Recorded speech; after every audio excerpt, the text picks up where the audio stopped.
if you want to reach a certain level of your better self, you need to put in effort, because nothing just comes out of nowhere. Maybe sometimes if people get lucky, but in most cases, it takes a lot of work and people don't always see all the hard work behind. I'm your host, Leslie, and today I'm here with Egle. How are you today? Hi, Leslie. I'm good. How about yourself?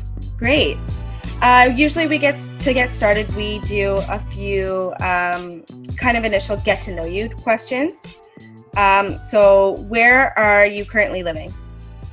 So I'm currently just outside Washington, D.C. in Northern Virginia, about 5 minutes away from the city. It's a suburban residential area, but I'm very close to the city, so that's the awesome part. Yeah, that seems like it's kind of like a best of both worlds scenario. Yeah, exactly. Perfect. And where were you born? So I was born in Vilnius, the capital city of Lithuania, a small Eastern European country, and I moved to the US in 2012. Perfect. And what university did you go to? I went to the George Washington University in downtown DC, and I studied international affairs and economics for my bachelor's degree. Awesome. And what made you decide to choose that for your major? Was it something that you kind of always wanted to get into, or did it kind of come up later on? Yes, I feel like in high school, I was always interested in diplomatic relationships, history, geography, all those social science subjects. And I wanted to work either in diplomatic relationships for the embassy, for the Ministry of Lithuania, or I wanted to work for an NGO or go into consulting. So I'm currently in one of those areas. So it worked out pretty well. It's always good when things work out like that, the way you want them to. Yeah. So you came here to the United States for school, correct? Yes, that's correct. So what was it like to come here and kind of transition to that? I'm assuming there was a pretty big difference coming from a small European country to the United States. Yeah, it felt very different, and it was actually much harder than I expected it to be. I was very homesick because I've never been away from home for more than a month. All my family, all my friends, they were back home. So I was extremely homesick, and I felt like I was crying almost every week. And besides that, I also felt it was a little bit hard to go to school in English because I studied through my high school in my native language, Lithuanian. So that was also a little bit hard, especially with some classes when professors were talking quickly or reading the books, and there were some words that I didn't understand. So that was the language barrier as well. And from a cultural perspective, I thought that people here were also pretty different. They're much more open and much more talkative. Whenever people would come up to me on the streets or in the bus, and they would just start talking to me, I found it very uncomfortable. Because back home, we're kind of raised in the way that you shouldn't talk to strangers, and it's weird if people just come up to you and start talking. So I feel like there was also this part that I was a little confused at the beginning. But now, it's been 8 years, so I'm very well used to the culture here. Yeah, is it kind of weird if you go home and you have to kind of stop yourself from talking to strangers? Yeah, I feel like whenever I go back home, people say that I'm like too talkative, I come up to people too much. So now it's, I guess, the other way around. You kind of have to flip a switch back and forth, I guess. Yeah, I do. And even when it comes to language, because I feel like now I work in English and obviously all my friends here speak English. So I only speak my language to my parents nowadays. And it's, again, the same thing when I go back home. Sometimes I feel like I start translating from English to Lithuanian, even though Lithuanian is my native language. So Right. Yeah. Did you kind of have to start learning English while you were also like jumping right into school, or did you know a little bit of English as kind of like a base before you came here? Yeah, so back home, people typically start learning English in the second grade. So I was learning since I was a kid, and I feel like if you go to a good school and you put in work for learning the language, you can get more or less fluent with it. I still had to take the SAT and all these exams, so I was able to Mhm. get a decent score. But yeah, it was still definitely much harder to be in the US in reality. Right, where you have to use it all the time. Exactly, and you have to write papers and communicate your presentations in classes. So yeah, that was hard, especially in the first year. Were there any kind of like techniques or little things you kind of learned along the way to kind of help you as you adjusted to this really big cultural difference and language difference when you got here? Yeah, so I feel like one of the things that helped me a lot is just finding help in my circle. And whether it's the help from my classmates or professors or tutors, or whether it's just my other friends from abroad, it's just kind of always having that support network for academical and emotional perspective. And also, I would say just staying focused. And once you have your schedule, trying to not deviate from that, whether it means, skipping a meeting with friends or putting phone away and not checking social media while you're in the library. It's kind of staying on track and being focused. So that's kind of like the advice you would give if someone, for some students who might be listening to this right now and who are thinking of either moving to another country to study or even just doing a semester abroad. Is that kind of something that you would say for advice to them? Yes, I would say that in general, if you can go abroad, just do it. It's the best experience, at least for me. And whether it's for traveling recreationally or for studying, I think it's always worth it just because you don't only learn in classes, you also learn a lot from meeting people, knowing their culture, their different attitude, food, and all of that. So personally, yeah, I feel like to me coming to the US was definitely huge in developing myself. And I've done a few other volunteering programs abroad. And both of those were also great experiences. I feel like it kind of helped me to be who I am today, basically. What kind of volunteer work did you do abroad? So I did two volunteering programs with ISEC, which is the student organization, and they have 6-week programs mainly for teaching and entrepreneurial development. So my first program was in Turkey, Istanbul. I was there for 6 weeks working at a high school summer camp. So we were helping students, not directly teaching English, but more just helping them to learn how to present in English, make make songs, or just make a play, just getting them comfortable with speaking English, basically. And then in my second internship, I spent 6 weeks in Mauritius, the tiny paradise island near Africa. And we were working there with the women entrepreneur startups. So they had different type of products, whether it was clothing or jewelry or some other type of handicrafts, but they needed help to kind of start off and get into the market. So we were helping them primarily with marketing, building website, finding distributors for their products, and all of that. But both of these experiences, they were not only fun for the work we did, but for the people we met, because some of my closest friends, even nowadays, are from these two programs. So yeah, I mean, to sum up, if you can go abroad, you should just go abroad. Yeah, it sounds fascinating. Yeah. And going to all these different places, like those are obviously some very different locations. So I'm assuming there's a lot of new things to learn there and a lot of different experiences to have there. Yeah, exactly. And that's why I was trying to pick these different locations that Mm-hmm. are, further away from home and further from the US.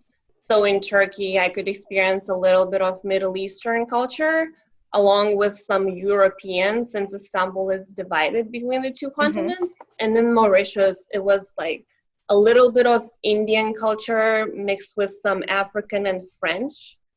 So all of that cultural mix, and it's so diverse. Yeah, if you can do it, it's great.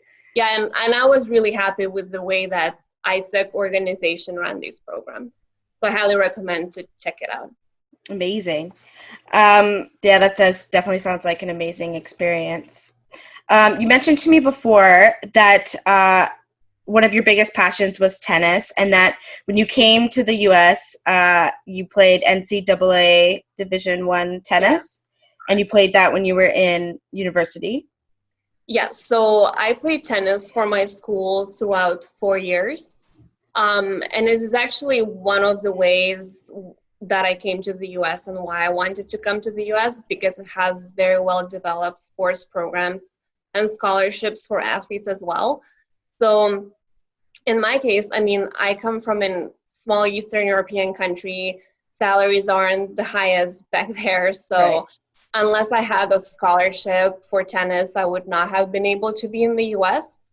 And I was playing tennis since I was 9 years old, so it was my big passion. I wanted to be a professional player, which didn't work, but still being a college athlete in the US was my second goal, and that worked out for 4 years. Yeah. Yeah, that's still a pretty big accomplishment. Is tennis a pretty big sport back home? It's not. We have one player that has made into top 100 in the world, so he's the only one that is kind of driving the passion for sport. But overall, back home, it's mostly basketball. Right. We have a pretty good team. Yeah, so it's basketball, but some people play tennis. I got into tennis because my mom was playing when she was young. So she just brought me into the tennis practice as a 9-year-old girl. And from there, I loved it. That's all I wanted to do. So yeah, that's what I did basically. I still play sometimes now. Yeah, that worked out for you anyway, because that got you also helped you achieve those goals. But NCAA sports are obviously very competitive and time consuming and demanding, and there's a lot of training involved, I would assume. Yeah, so for tennis, we would practice up to 20 hours a week with having one day off. So dividing that, it happens to be about 3.5 hours per day, Wow. which is pretty hard, Yeah. as you can probably imagine. So our practice used to be in the mornings from 8 a.m. till 11:30. So we also had a very early start to have breakfast with the team and then get going, have a warm up. So yeah, we would practice like that, and then we would usually travel for the matches over the weekend. So travel time in the van was not included within the 20 hours. So as you can imagine, it was nearly the commitment of a full-time job. Right. So yeah, it was definitely not an easy thing to do. No. How did you kind of keep up? Because also taking a program like your program that you took requires, I'm assuming that also requires a lot of work and studying, because it's very, obviously it's economics and things that, a lot of kind of time consuming things. So how did you kind of balance all of those things? Like, it seems like a lot that you had to balance. Yeah, it was really a lot, and I felt overwhelmed, especially at the beginning when I just started as a freshman. I think that one of the things I learned is just maximizing the time to study whenever you can, whether it's reading a chapter on the bus or in the car, or if you have, I don't know, 30-minute lunch break, you can still read something or send a couple emails. So it was a lot of just taking little bits here and there. And then, like I mentioned before, I would say just staying focused and having a schedule. So I know for some people, they may not like going to the library. I personally did, because I felt it was easier for me to just be in the cubicle, focus on what I have to do. But I think it's definitely better for everyone to find their own way to focus, whether it's at home, in a cafe or so. And just when I say staying focused, I feel like just focusing one thing at a time instead of trying to jump around different tasks and chat with people, because that kind of distracts you. So yeah, I was very organized. Yeah, it sounds like it. Is it kind of like, was that kind of like your time management secret almost? Like if someone were to ask you for advice, would that be like the biggest thing you would say would be just stay organized and, stay focused? Yeah, that's what I would say, is just setting up your schedule with the time management. If you pick certain time to do this class homework, certain time to prepare for this exam, just make sure that you stick to it and be determined and not go left and right. I think it's very important. And it's also important to have goals that are kind of measurable and achievable. So instead of just thinking to yourself, let me try to get an A in this class, I think it should be more focused on the steps, how you can get there. So it's more, whether it's a weekly plan or day by day plan, it's just having those little goals in mind that would eventually get you to the bigger goal in the end. Yeah, that kind of goes along with the whole idea of the SMART goal setting. So it's like, Yeah, we were taught a lot about those. Yeah. yeah, so it's like set the reasonable goals and give yourself like a specific goal and something that's reasonable and within a certain kind of time limit so that you Yeah. know exactly how to get to that goal and that it's something you can do. Exactly. Yeah. The SMART goals was what they were teaching us for the Student Leadership Academy a lot. And that applies, both for sports or school or in the career going forward. Yeah, I learned about SMART goals when I was taking marketing, but I think that it applies to literally every industry Yeah, I possible. agree. Definitely. Definitely.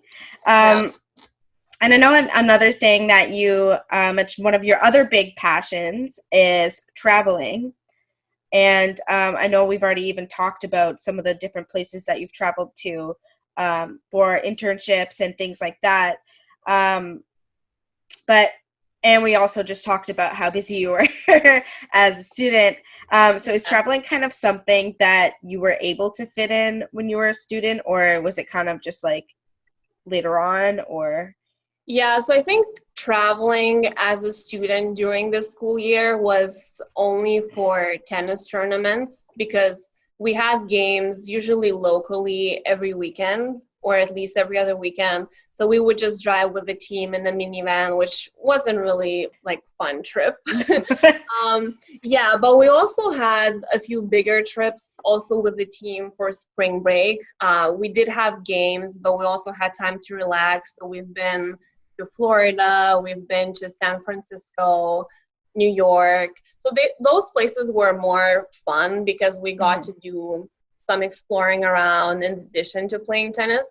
But yeah, besides those tennis trips and then the volunteering abroad that was during the summer, since I couldn't take time off through the school year, those were mainly the only trips that I did. And that's how I started getting into traveling. So Turkey and Mauritius volunteering programs were my first, these bigger exploring trips abroad. And I just got hooked. And from then on, I travel every year, new countries, new places. And there's just so much to explore. So that's definitely one of my goals. Yeah, definitely. Do you get home a lot to see your family back home as well in between all of that?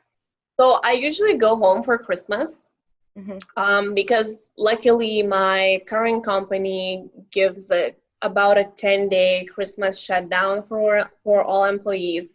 So we don't even have to take our own vacation for that. So I go home for those 10 days. I usually extend it to make it 2-3 weeks and work remotely, since we are pretty flexible with remote work as well.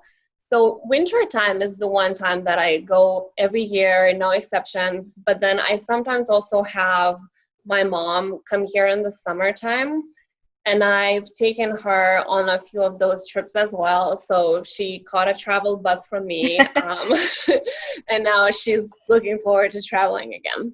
Yeah, that must be really nice for her too, getting to kind of go. And then now you have an inside scoop to take her to places and like kind of show her, because it's probably a new culture for her too, right? Because you moved here by yourself. So Yeah, that's correct. I did. And I think for my mom and my dad as well, they mainly traveled around Europe.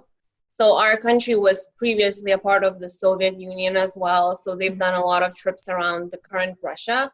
They haven't been as much outside of Europe.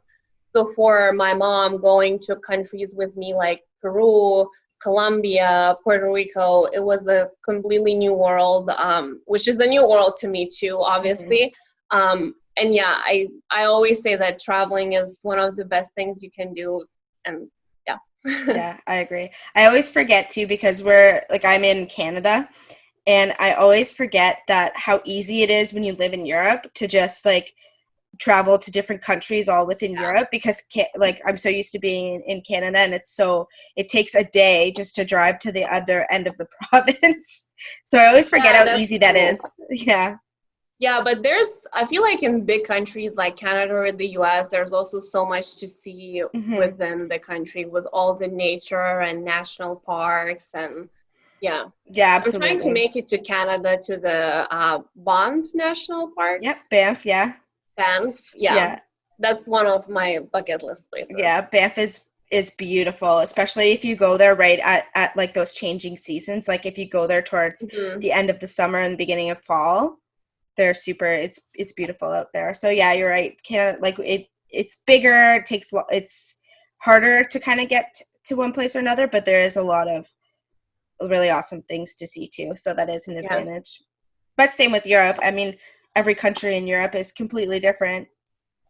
Yeah, I So think that's the good and easy part about being in Europe. But I feel like surprisingly, I haven't traveled as much in Europe just because, well, I have traveled around Europe, but that was also for tennis tournaments when I was playing juniors.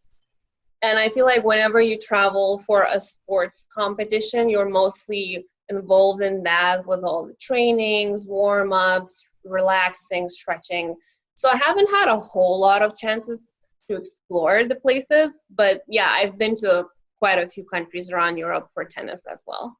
yeah, that's true. I guess because if you're traveling for a specific, like for especially for sports, because you have to, like, sports come with so much like preparation and warm ups and stretching and all the extra stuff. There's not really a lot of time in there to kind of just Yeah. sightsee all day. So Exactly. We would sometimes have like half a day or 2, 3 hours to go walk around the town or go see the mountains in Switzerland, but that was about it. So it still gave a little glimpse of each country and culture, but it mhm. was mostly playing sports. Yeah.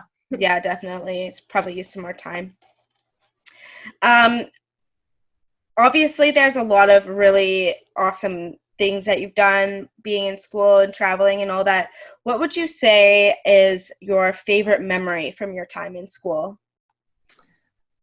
So I would say that from the time from those 4 entire years in school, my best memories would be those summers spent abroad, which isn't directly the time from college, but still the 4 years count, right? Right. And I would say my other favorite memory is all the different events that we had a chance to go to, whether it's like, let's say, athletics, gala awards, whether it is different student organization events. Like, I wouldn't say that there is one particular one that stands out the most, but just the entire experience of being with people, meeting, going to places. And like I said, different people obviously have different hobbies, but whether it's music or dancing or any kind of other stuff, I think that was to me the highlight. And there's a long list of events that would be top memories. Yeah, that's one of the best things about, because we ask almost every one of our interviews, we ask that question because it's really interesting to see, because obviously everybody is so different. Everyone always has these completely different stories. Like some people it's meeting friends, and some people it's, a conference they went to or something like that. So it's so interesting to see how everyone kind of takes that university experience and kind of their personality really shapes what they remember from it. Yeah, I agree. And that's one thing I feel like if I would go back to school, I feel like for some classes, I wouldn't study as hard as I did. Um, because once you graduate and you get into the job market, you realize that there are so many things you're learning in school that aren't necessarily directly helpful for your career. So I feel like it's of course important to get good grades to be successful later on, but sometimes I feel like whether you get A plus or A minus, that probably doesn't necessarily make a huge difference, but it's also important to develop yourself as a person, which comes from all the people, experiences, student organizations, travel. And that is actually very handy, I feel like, when it comes later on to the job searches, because personality matters a lot. Sometimes you can get further away just by being well-rounded instead of being just nerdy and having no other interest in life. Yeah, definitely. Those experiences really give you those other life skills that you get from the experience of going to university, and they help you kind of round out. So when you do apply for jobs, you really stand out because you have those unique experiences, and it's not just, okay, well, here's my really Exactly. good marks. Yeah, exactly. I feel like it helps you stand out with whatever else you have done, different hobbies. So it's definitely important to focus on that. Yeah, definitely. And I know we also talked about some of the challenges that you faced when you came here, with the language barrier, with the culture barrier, balancing um, high demand sport with your studying. Were there any other kind of challenges or obstacles that you had to overcome when you were in school? Um, I would say that one of the other obstacles that was kind of chasing me since junior year was the job hunting, because I think it's obviously an important part for everyone, but it's especially hard for international students just because there are certain visa limitations and companies have to pay for a visa to hire you, and some of them they don't want those extra expenses. So I feel like I was very stressed out about that because I knew I wanted to stay in the US, but I was also thinking, well, maybe I will not be able to find the right job. Maybe it's because I'm not good enough, or maybe because I'm a foreigner. So that is something that I had to put quite a lot of effort and just applying, networking with people, going to the career fairs. And I think all of that in the end, it helps. Yeah, I could see that being something that's really hard not to take personally if there's with companies, maybe companies don't really want to take that expense. They don't really want to do all that extra work to hire someone who needs a visa. But I could see that being really difficult to difficult for your kind of self-confidence, and Yeah. like not taking that personally and thinking that like, oh, I just must not be a good candidate or whatever. Yeah, I agree. And I feel like in those cases, if there's international students that are facing the same issues, I feel like it's definitely important to be persistent. I know that nowadays the scene might be harder with the current government and everything, but at least beforehand and hopefully 4 years down the road or so, I feel like it would still be possible to get a good job in the US. It just takes a lot of effort. I know that for one of my best friends in college, it took her about 10 months of applying every week, at least 5 to 10 applications to get one offer. Wow. And it's crazy when you think how many interviews and applications you sometimes have to go through. But I feel like that goes back just to being persistent with, putting the effort for what you want. Because if you really want something, whether it's a good grade or whether it's getting a job or starting a business, I feel like you really have to put the effort, because good things, they typically don't come easily. Right. Exactly. Yeah. You kind of got did it take you a while to get the job that you have now? I know you told me you're a senior associate at a global accounting Yeah, firm. Yeah, so I work at PricewaterhouseCoopers. It's been almost 4 years, and I was hired full time right after my graduation because I did an internship with them summer after my junior year.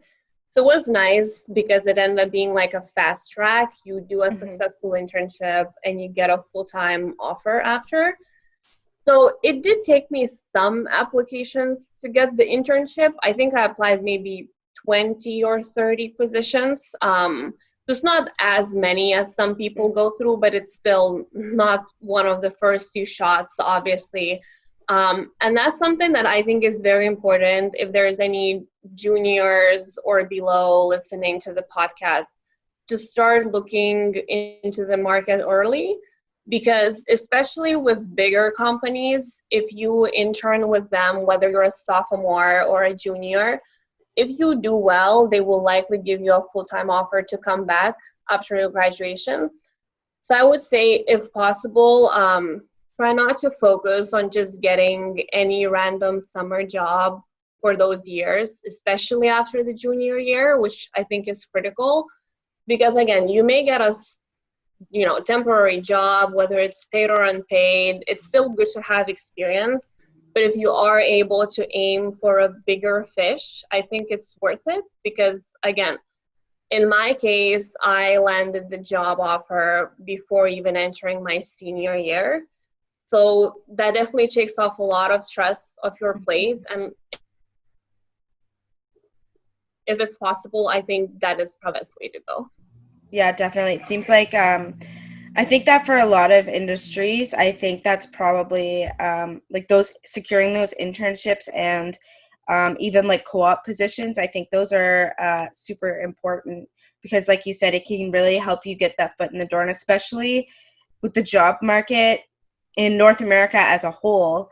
With the job market being the way it is now, being very limited, and I mean, I know that we are still experiencing unique circumstances with the pandemic and the Definitely. Yeah. economy. But even like before that, I know that for at least here in Canada, the job market was it's really, really, really tough right now. Yeah, Um, definitely. Especially for those recent graduates, it's really, really hard to get your foot in the door. So I feel like that's a really big thing for students to remember, especially if you're in your senior year, because it really has a big advantage. Yeah, and I would also say that, again, whether you're a junior looking for an internship or a senior looking for a full-time position, it's always good to start early in the year because some people wait until spring semester, and by then a lot of job openings are already closed.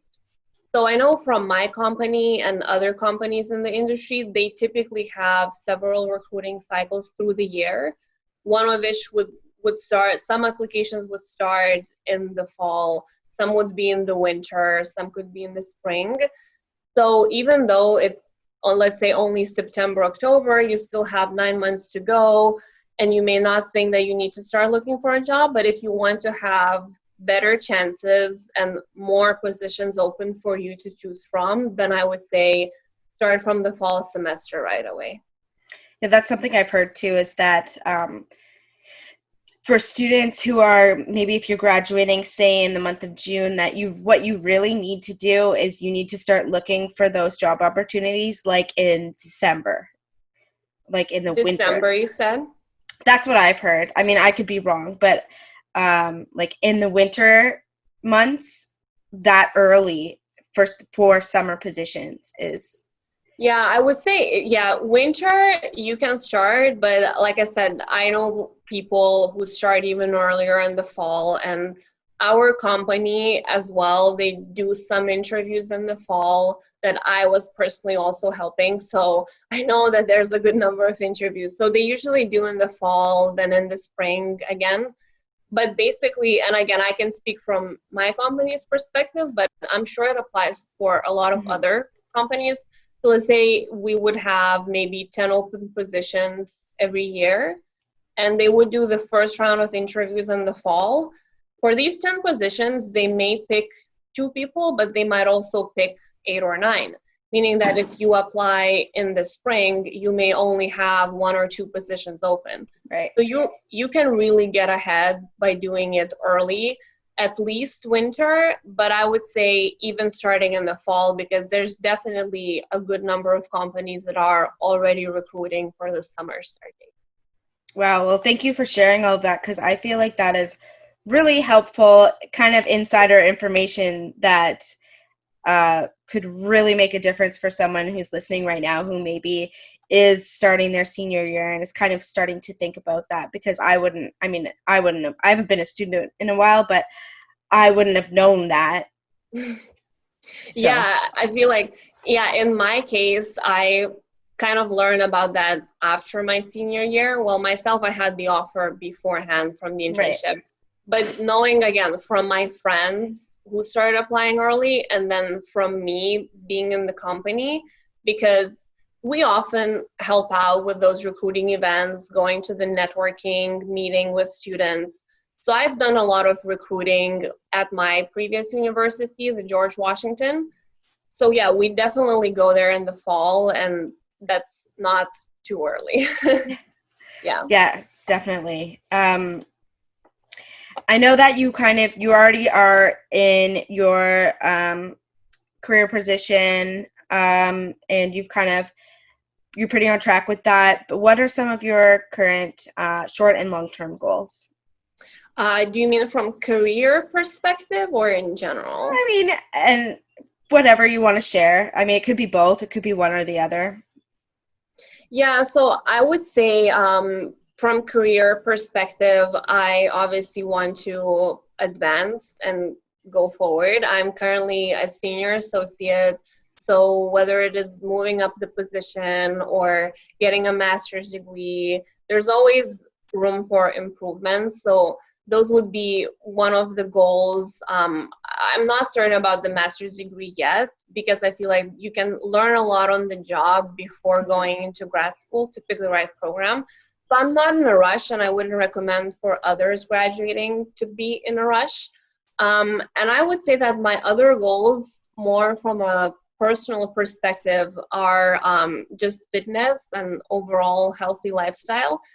Because when I graduated from college, I stopped playing tennis for like a year or 2, and I was tired of it, so I didn't want to exercise at all, which means that I gained weight, I didn't feel good. So I feel like it's important to not only focus on career, but also being healthy, which includes exercising, eating healthy food. So that's another goal that I have for myself, especially with pandemic, given that we're staying home more, but it's important to stay active, eat healthy, just for a well-balanced life, because work is not everything, even though it is a big part of our lives. And my other goal is also personal, but just coming from a passion for travel, I have started writing a travel blog. So I'm building my website where I want to share all the tips for traveling, recommendations, best places, best food, suggested itineraries for each destination. So that is something that is taking a lot of work, because there's a lot of trips, there's a lot to tell, but this is my hobby and my true passion, I would say, at this point. So this is another thing that is hopefully coming later this year. That's exciting. Is that something like you're working on building your website? Like, it's not up yet, but you're kind of working on it at like right now? Yeah, so I started during the pandemic as I find myself having more time.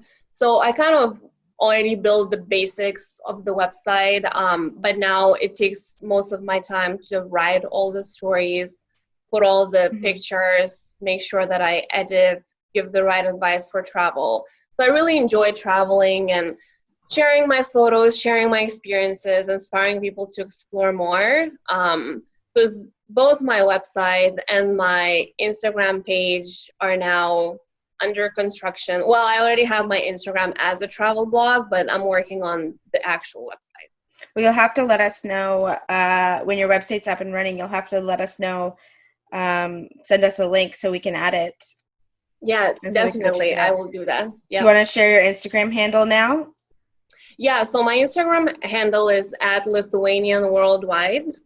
No periods, no dashes, nothing. And it has my travel tips, travel photos from different places, primarily Latin America, but also the other destinations.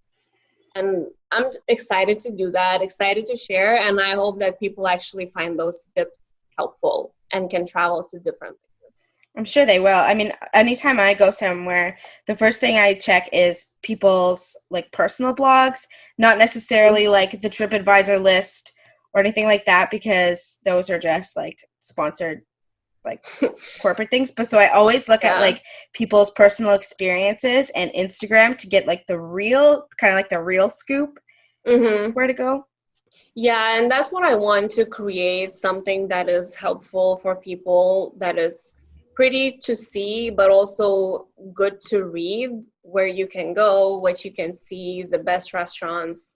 So I definitely hope that it comes helpful for many people going forward. Like I said, it is pretty new. My Instagram, I just established it as a travel blog back in January. So it's been a little less than half a year, and then my blog is coming up, but I feel like there's definitely a slowly growing community, and I hope there's more to come. I'm buying a camera, planning to get a drone, so that's like a whole new world for me. Yeah, it's definitely, building a website or even a blog is not easy, and not a lot of no it's not easy, and it is a lot of work. A Yes, lot. exactly. It's actually much more work than I expected it to be. Starting from the technicalities of how you just build a website, that has been one tricky part, which I feel like I kind of figured out by now, at least the basics. But now when it comes to writing, I feel like if it comes to, let's say, writing about best places in Miami, I have them in my mind, but then once you start writing, you feel like there's so much to say, and Yeah. just writing takes time. Yeah. Absolutely. Just like Definitely. everything. Yeah, definitely. One of the questions we also always ask people, because it really gives us a lot of really kind of inspiring answers, is if you could go back to your 15-year-old self, what would you say, or what would you kind of tell yourself? I would probably tell myself that, similarly as I did, just continue working hard for what you want and don't give up easily, because sometimes people can tell you that, oh, there's no way you're gonna get this grade, there's no way you're gonna land this job offer. But I feel like it's mostly just believing that you can do what you want to do, because unless you believe in yourself, no one else really would. But then also, together with believing in yourself, it's about working towards your dreams. So I feel like if I were to go back when I was younger, I wish that I didn't listen as much to all the negative thoughts of people saying that, you won't be able to get into college, you won't be able to get A grades in school, which is what I was always aiming for, like for perfection, basically. So just, yeah, I mean, ignoring those bad words, focusing on yourself, and just continue moving forward every day, even if it's just a little step, whether it's just reading a couple pages from a textbook or writing half of an essay. I feel like it always counts, and these skills, like moving forward little by little, they also transfer into life later on. Yeah, I think that's absolutely true, and super important to hear, especially since there's always so much negativity going on in the world, especially right now. And there's always going to be people who get in your head like that and like really kind of get to you. So I feel Yeah. like that's really important to remember, especially when you're 15 is a very impressionable age where words like that can really, really dig in there really deep. Yeah, I agree, because I feel like when you're young, there's so many things that affect you. And I feel like for me, let's say when it comes to tennis, I may not have been the best player out there, but that didn't mean that I cannot get a scholarship in the US. So I feel like I kind of needed my coach or my mom to keep reminding me that, you can still do this, you can achieve it, it's possible. So it's just a lot about believing in what you can do and just working for it. But at the same time, I would also say, if you're a 15-year-old, don't stress out too much if something small doesn't work out, because you're still young and there's, a lot of things ahead in life. So little thing does not mean a failure, basically. Exactly. I think that's really important to hear too. So we always ask this kind of final question, and it is, do you have any favorite motivational quotes that you want to share? Yeah, so one of my favorite ones is, I would say, dreams don't work unless you do. And another one is, the only way or the best way to get ahead is to get started. So again, it's not about procrastinating, just starting to move forward. And yeah, just like I said before, I feel like no matter whether it is school or work or hobbies, if you want to reach a certain level of your better self, you need to put in effort, because nothing just comes out of nowhere. Maybe sometimes if people get lucky, but in most cases, it takes a lot of work and people don't always see all the hard work behind. Yeah, I mean, even if just thinking about the job, all the job applications, and not giving up on that kind of job hunt, even then, that's a great example of just keep working hard for something, because it'll happen eventually. Yeah, that's exactly what I think, is that it will happen eventually. It may take you a year to get somewhere that you want, or 10 years, or maybe one semester. But I feel like if you really, really keep chasing it, then at some point it should happen. And as I mentioned before with school or work, it's important to seek help. So if you feel like you're stuck at a certain point and you just can't figure out how to do better or how to learn something, there's always different resources available out there. And I feel like it's very important, both in school and in the job market, just being proactive, going out there, asking questions, seeking guidance from people that have been in your shoes before. So that personally helped me a lot, especially with my job, just showing that, you care, you're curious, you want to learn, and that way people can help you figure out your way.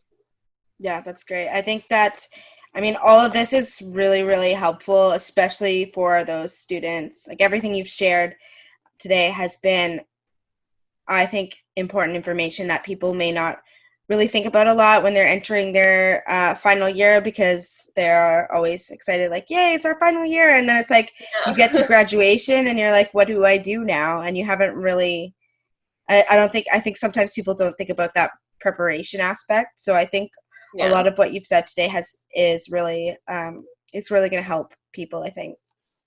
I hope so. I'm always glad to help, whether it comes to, life or tennis or travel. I love talking to people, sharing my experiences. So if anyone wants to personally talk with me, you can just reach me on Instagram. It's @Lithuanian Worldwide, and I'd be happy to talk about anything you're interested in. We will put your Instagram handle in the episode description as well, so people can find you easier.